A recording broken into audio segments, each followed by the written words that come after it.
Okay, good morning mga buddy. Nandito tayo ngayon sa San Juan, Batangas. Gusto ko lang ipakita sa inyo itong napakagandang ancestral house. Tawag dito White House. Kita nyo naman, talagang nirenovate nila. Kasi napapadaan ako dati dito. Hindi naman ito ganito kaganda dati. Pero ngayon ni-restore nila yung ganda. Tapos ipakita natin yung loob. So kasama ko ngayon si Sir Neil Marundan, yung mismong owner nitong White House. Siya yung magtutur sa atin. Magandang umaga po sa inyong lahat. So ito ay White House San Juan kasi dahil ang almost puti ang itsura ng bahay, kinakagisna na ng mga tao dito na ito ay White House ang tawag. Ito ay ginawa 1934 and 1940. So dalawang beses ito ginawa. Malamang yung 1940 tinapos yung construction, pero sinimulan talaga ito 1934. 150 na puno ang ginamit dito para mabuo ang bahay na to. Mga local hardwood po ang mga ginamit dito. Mga nara, balayong, mulawin. So kung mapapansin po natin, parang dalawang design yung bahay. Neoclassical and Art Deco. Sa Neoclassical, gumamit po siya ng mga kolong. Mapapansin po natin may mga kolong po siya. Sa Art Deco naman po ay more on ang structural sa loob po ay mga linear and square shape. Yun po mga ginamit, yung mga edges nila. So tuloy po tayo. Okay, sige sir. So itutur tayo ngayon ni Sir Neil. So yung ni-restore namin, hinighlight po namin itong mga moldura na kahoy. Lahat po yan ay hardwood, mga inukit na kahoy po yan. Before yan po ay kulay puti lang lahat. Pero dahil pag puti lahat, hindi na masyado makita yung pinaka-detailed ng pagkakaukit niya. So kaya kinulay namin siya ng summer beige. Pero before, kulay white ang pintura niya. Tapos yung pinaka moldura naman dito sa gitna, dati kulay white lang din yan. Hindi na rin siya makita na may bulaklak na design pala yan. So nilagyan namin ng color na green and parang kulay ng lily na nag-golden.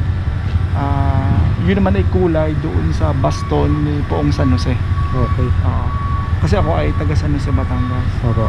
So nung panahong una, sadyang naglalagay sila ng mga ganitong mga precast para magbigay ng status symbol sa mga may-ari, kasi mayayaman nga ang mga may-ari nung panahong una. Boom na boom ang coconut industry noon dito sa San Juan, at ito ang isa sa mga mayayaman na panahong una, ang dating may-ari. Originally ito ay Mercado White House ang tawag. Ang si Aguido Mercado at saka si Pilar Mercado ang may bahay dito sa bahay nito. Nagkaroon sila ng 4 na anak. So kami pang 5th generation na sa may-ari, na hindi naman kami related na sa kanila. The house was bought 2021. Then August 2021, nung pandemic, sinumulan namin na i-restore dahan-dahan yung bahay kasi sayang, para mas ma-preserve at abutan pa ng mga next generation. Okay, tuloy po tayo. So sinimulan po nila sa red tile, ang ginamit po nila na cement, then machuca tiles, original machuca tiles po ang ginamit na construction noon. Lahat ba yung original pa, and uso noon ang mga precast, kaya naglalagay sila ng mga letters na ganyan. Actually ang original letter niya ni AM, Aguido Mercado ang original. Ito po siya. Ito po ay nasa 600 square meter na mahigit ang lot area. Ang floor area po ng kabuuan ng bahay na ito ay nasa 500 square meter na mahigit. So kailangan natin mag-alis ng sapatos kapag papasok tayo dito. Kita nyo naman. Original na flooring po ang bahay na ito. Kung mapapansin po natin ay wala pong pako na ginamit, talagang yun po yung mga panahon sa una pa ng kahoy talaga yung mitya na ginamit po nila. Ito po yung first floor. Originally ito po ay dating parang ginawa nilang music room, tapos naging private room, then kinonvert na po namin sa mini conference room. Then nagyan po namin ng aircon. Yung mga meubles po dito, mga Nara made po iyan. Mga bronze po ito, mga hinges nila. Before po kasi ang kulay ng mga meubles dito ay color brown. Oo. Pinunturahan po dati na may-ari ng color brown. So hindi niyo po ma-appreciate ang pagka-wood Oo. ng mga meubles. So in-strip po namin para tanggalin Okay. yung color nila and lumabas po yung pagka-original po ng kahoy. Okay. Ito naman po mga Sulihia chair. Ang kasamahan po niya ay yung another set po doon. Ayan po ay made by Puyat Company. Okay. Sila po yung gumagawa ng mga billiard tables ngayon.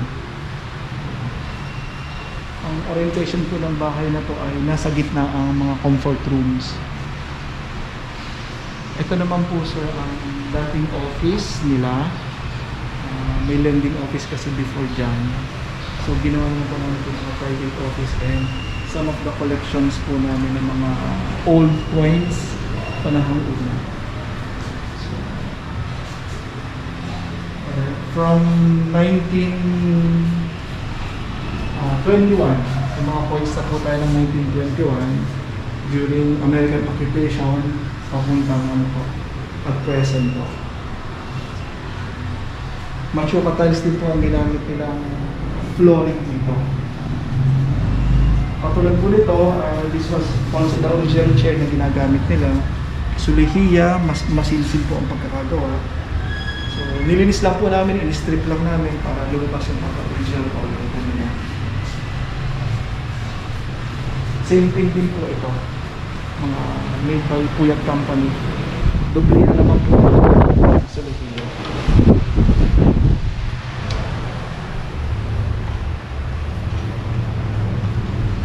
Nung panahon una po, pag ang bisita nila, yung mga regular guest nila, dito po nila tinatanggap sa dining area, dito sa baba. Opo. But for the special guest, sa taas na dining, po nila tinatanggap. Ang na-renovate lang po namin, yung CR na po. Although, this is the original Machuca, pero ito medyo modern Machuca na po ang ginamit.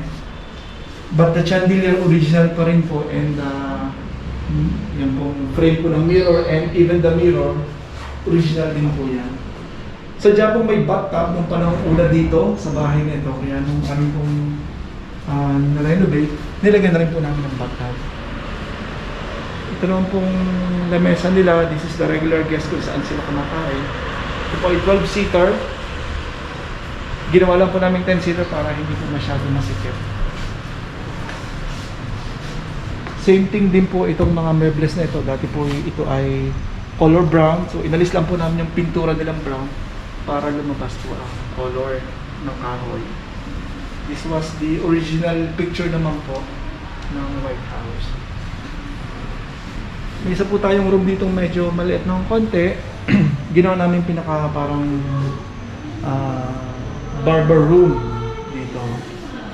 So ito naman, ang history naman po ng upuan na to, matagal na rin po ito. When I was 5 years old, dito ako ginugupitan sa upuan na ito. So nung pumanaw na yung barbero ko, so nagkaroon ng pagkakataon na makausap ko yung family. Sira-sira na to, so dinala dito, ni-restore namin. Sa pamamagitan ng kaibigan na lang pare, kaibigan ko rin yung pare na nakilala nila. Ni-restore namin dito. And in-invite namin yung family para makita ito. So, tuwa naman sila. These are some of the, ano naman po sir, mga piyesa ng bahay na ginamit. Ito mga wooden cast po, panel ceiling po ang tawag nila dyan. So ito po yung kahoy na inukit. Inilagay po sa mga design po ng ilaw nila. Nakita po ninyo. Kumbaga yung bukilya, doon po nakalagay ang bukilya ng ilaw sa gitna. Ito naman pong isang ito, sa design naman po sa labas ng panel para accent naman po sa kisame. Yan po yung mga kahoy na, mga pako na ginamit. Mga louver na ginamit para po sa bintana at yung mga stained glass po na ginamit ngayon. Clear cathedral naman po ang tawag yan. So, CR po ang aming renovate at saka kitchen. Although the kitchen is still in the original place pa rin po. So, dito po yung kitchen nila. Ayan po.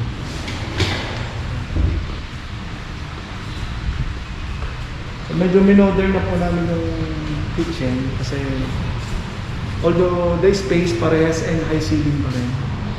Then we have the spiral stairs po.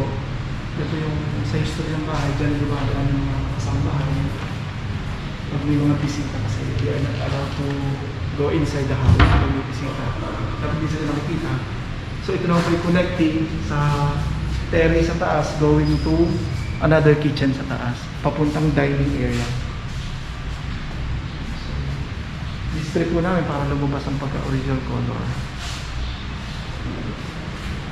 May mga gamit din po kami dito for the brewed coffee, hot and cold kasi inopen na rin po namin ito as coffee shop. Ang CR naman po, ito po ang patatlong comfort room nila dito. So nilagyan namin siya ng murals para mas ma-maximize yung pagka-high ceiling niya. So nilagyan. So local artist po ng San Juan ang nagpintura po yan. Pinupromote po namin ang local artist ng San Juan para sa kanilang mga talents. So isa po siya sa gumawa po niyan.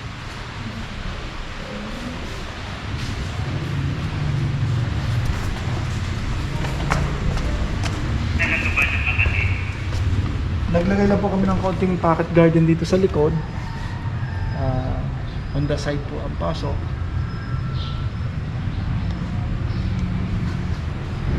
So kung mapapansin po natin, hindi mainit dito sa loob ng bahay kasi may silong po ito sa ilalim. Sobrang aliwalas nga po. Tapos kaya din po maaliwala sir. Yung pong ventanilla, doblihan po siya, stained glass, tapos pwede pong buksan ng stained glass, ang isasarado naman po yung pinaka-louver. Oo. Tapos mabubuksan pa rin po yung sa baba na bintana, ventanilla. Yan po yung parang pinaka-aircon ng panahong una. Pwede po itong buksan. Then ito naman po ang isasarado. So, makokontrol po niya ang sinag ng araw. And dediretso pa rin pong pasok yung hangin. Tulong po siya dito po sa ilalim. Kaya hindi po mainit sa ibang parte ng bahay. Sa second floor naman po ay 2 stairs na magka-connect ang ginawa po nila. Original pa rin po ang mga hagdan nila, mga balustre po nila, yung mga bulawing, balayong at naraan, mga ginamit po dyan.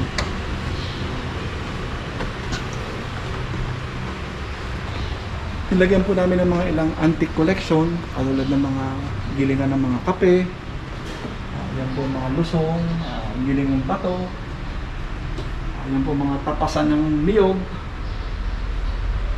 mga araro, tapayan, yan po. So ito po ang second floor. Mas maliwalas po kasi mas malaki naman po ang pagkabintana po dito. And made of sliding na louver ang ginamit din po dito. Parang binisyang blinds na nabubuksan katulad po nito.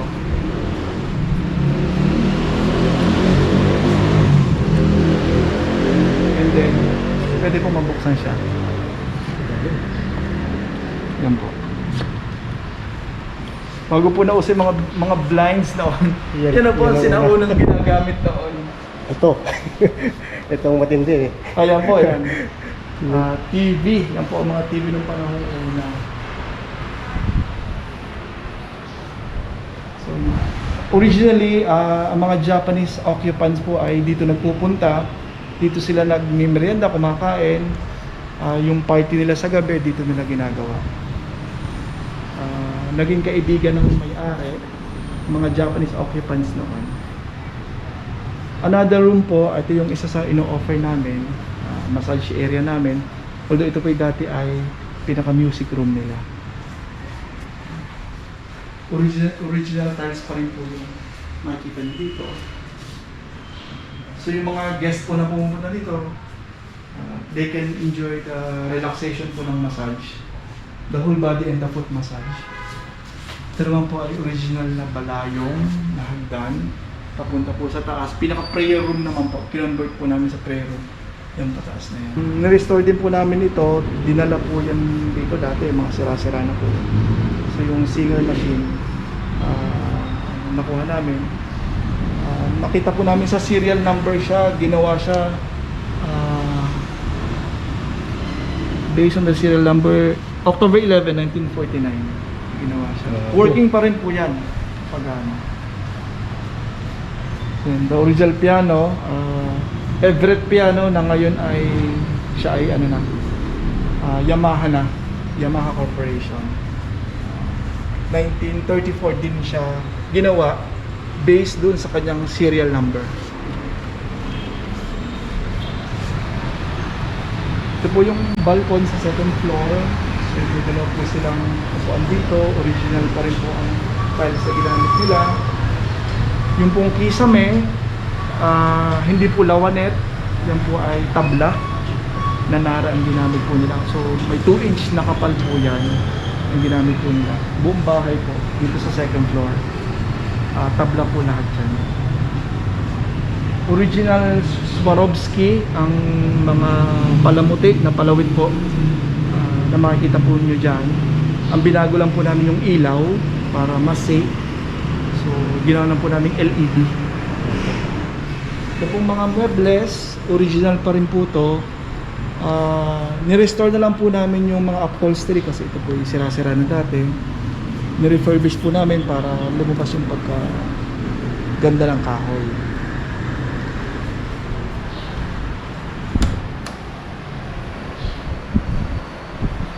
Ang master's bedroom po ay dito ang pinaka-master's bedroom. So meron po siyang dalawang upuan. Dalawang bed, sorry. Kung mapapansin niyo po ay ang mga muebles na ito ay galing pa pong ibang bansa. Mga Victorian design po yan. Kasi nagka-travel lang po sa ibang bansa nila ang dating may-ari. So yan po ay nirestore lang namin. Pero ibinalik po namin yung original color. Yan po yung mga old luggage na Samsonite po ang brand.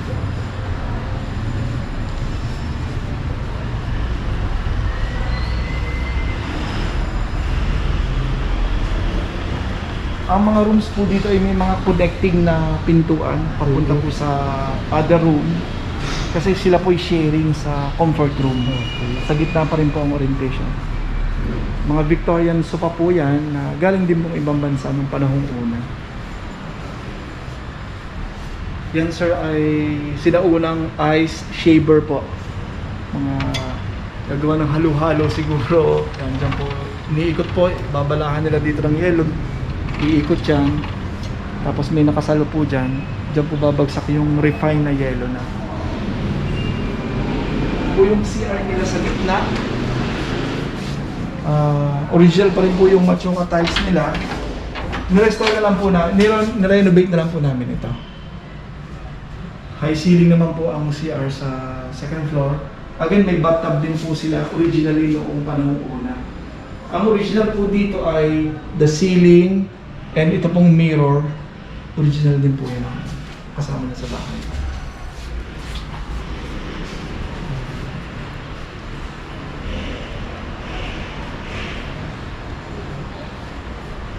And one of the private rooms po, ito din po ang isa sa private room. Sulihi ang bed po niya with the Nara side table and side chair. Pinaka-cabinet po nila for the makeup. Dito po yung ginagawa. And then yung aparador. Ito po yung mga aparador ng una. So magtataka po tayo. So ito ay siyempre yung the usual na drawer. Yung lagyan ng kanilang mga jewelry. May secret na pala. May sekreto ho pala yung so, parang hindi po mapapansin talaga sa totoo lang. Pero Pag tinulak po dito, lalabas po siya. Kung mapapansin po natin, naka-engrave po ang pangalan ng may-ari sa gamit na ito. Yan po ay PM, Pilar Mercado. Ayan po. So original pa rin po itong Sumigian ito.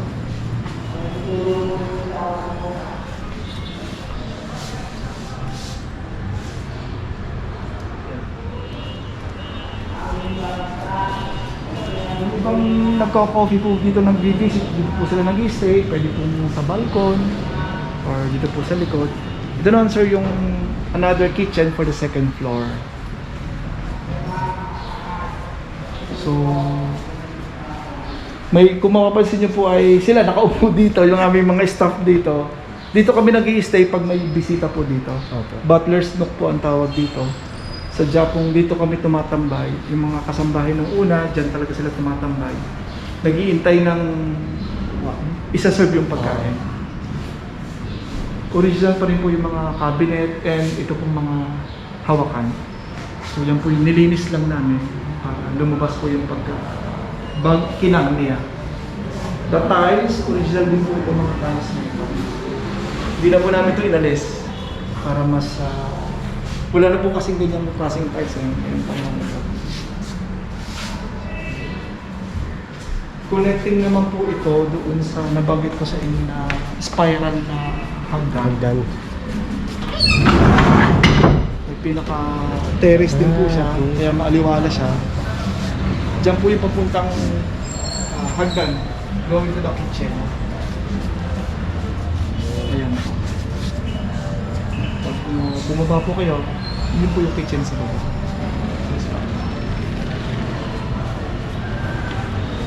So, ito po ang itsura ng kahoy niya sa labas. Before po kasi ito ay white. So, since ito naman po yung nasa loob ng balcon, tinanggal na lang po namin yung pagka-white para lumabas yung pagka-naro talaga niya. But the rest of the wood po sa labas, pinturado po nila ng puti. Yung po ang original na concept ng bahay. Pero at least nakita po natin, ito po ang itsura noong pinturadong kahoy sa labas. Ito po ay colonnade ang tawag po dito. Kung mapapansin po natin, may 4 po siyang column and then may 3 arc. Nung panahong una po, yan po ang mga distinct na design na makikita po natin sa mga salas ng bahay.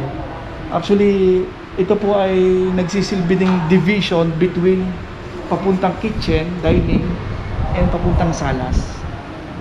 Originally po kasi, ito pong long table po namin na 12-seater na Nara, yan po ay dito po dati nakalagay. So nag-rearrange lang po kami for the bigger group para mas ma-accommodate namin, kaya nilagay po namin ito sa mas maluwag. Pero yan po ang isa sa concept, bukod po sa design, distinction po yan, going to salas, and going to the kitchen. Sa baba, may ganun din pong art sila na makikita kayo sa baba kanina. At yan po ay talagang mano-mano po na inukit ng mga panahong una po. Wala pa po nung makina na pang-ukit diyan. So, yun po ang kagandahan sa bahay nito. Almost original po ang mga kahoy na pangalagaan. Nirestore lang po namin para for the next generation, abutin pa rin po ito. Mas marami pa rin po maka-appreciate ng mga ganitong heritage houses. Ito po ay open daily from 8 o'clock to 6 p.m. Pero kung sila po ay magkakaroon ng private lunch or dinner, at least 2 days in advance, mag-message po sila sa amin sa Facebook. Kasi wala po kaming pre-cooked meal dito, lahat po ay fresh from the market at saka sa organic farm namin. Kinukuha yung mga pagkain po niluluto dito. But the coffee, hot and cold, ay always available naman po dito. Yun lang po. So yun mga buddy, na rinig nyo at itinur tayo dito ni Sir Neil sa White House dito sa San Juan. So nakalagay dito sa caption yung Facebook page nila. Para pag may free time kayo, pwede kayo mag-bonding dito, magkakapamilya or magkakabarkada. Tingnan nyo na lamang yung mga yung mga menu sa Facebook page. Nandoon nakalagay naman doon sa kanilang page. So talagang parang bumalik ka sa sinaunang panahon kapag pumunta ka dito sa sa White House. napifeel mo pa rin yung ano, yung makaluma ba ng bahay. Although may mga nadagdag, pero nandun pa rin yung ano eh, nandun pa rin yung ganda eh. Yung pagka-antique ng mga ibang ano, ibang kagamitan nandito pa rin eh. Okay, so yan lang mga buddy. Sana nag-enjoy kayo dito sa ating tour sa White House San Juan. At ipapasalamat tayo dito kay Sir Neil. Ay, salamat din po sir. At pinayagan tayo na mag-vlog dito para may feature sa ating FB page ang kanyang napakagandang White House dito sa bayan ng San Juan, Batangas. Okay, so that's all mga buddy.